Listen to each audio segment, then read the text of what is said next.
Right. I got a very shocking email from FIT, Florida Institute of Technology. I got accepted in FIT last year, but when I went through the visa process, they just refused my visa because of the situation that we got in Iran.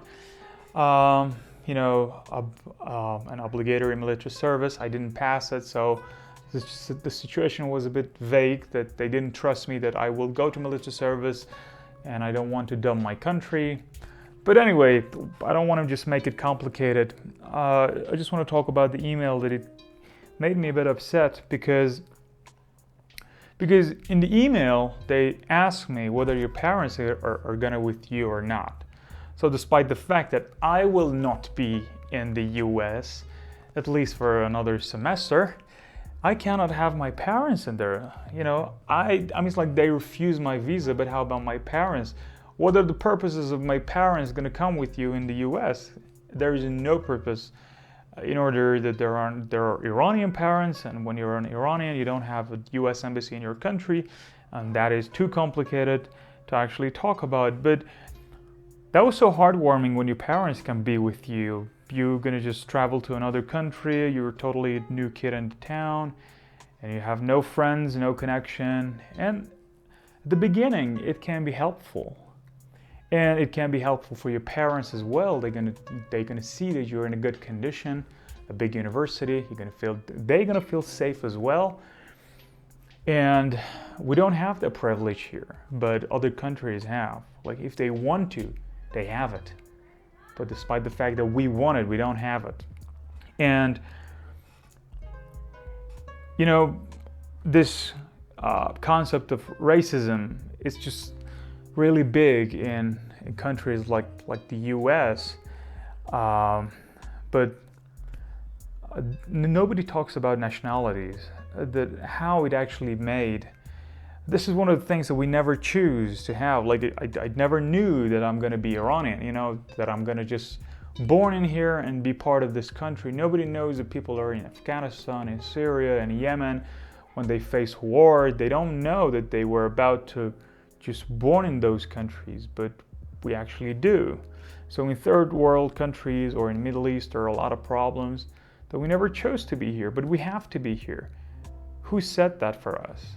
Like, passports from other countries have different form of power. They can travel, at least they can travel for fun. But even if we want to travel for becoming a lot better in our education, to be able to become a helpful person for sake of living on earth and helping others, we cannot do that. And that's so unfortunate. I think it's much more worse than racism or sexism or other isms around the world. Not be able to change your nationality when you want to, or there are some limitations when you're actually born in such a country. The limitation of the facility that you have, the opportunities that you got, it's just such a pain. Like I was watching another YouTube video from a filmmaker. I don't really remember his name, but he said, I just decided to go to South Africa, to a town called Cape Town, if I'm not mistaken, and he had to pack in 3 weeks because he had to do things, and then he just traveled to South Africa. It's beautiful, right? Or when you just even born in Arabic countries like Oman, which I was in there like a week before, they can go anywhere they like, even the US. But as an Iranian and as an individual, there are a lot of noise out there. Just sorry. I can't concentrate. All right. Even as an individual in this country, which I want to travel, I can't. And, as an individual, I never liked to travel for fun. I always wanted to travel to understand more, to actually work in different places, to actually be able to search more, to talk to different people more, to talk to big scholars. But I never really had that condition. And I really didn't have the money, I didn't really have the opportunity, and what should I do? Yeah, that email was beautiful, and it was really painful. That it just reminded me that, you know, I live in a country with all this limited source of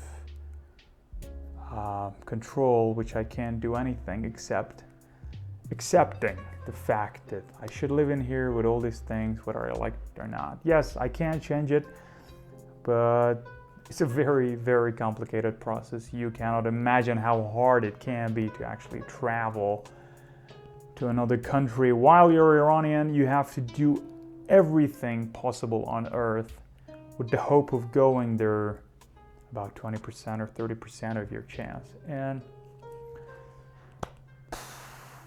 yeah, I just wanted to talk about it, because if I wanted to just keep it inside of me,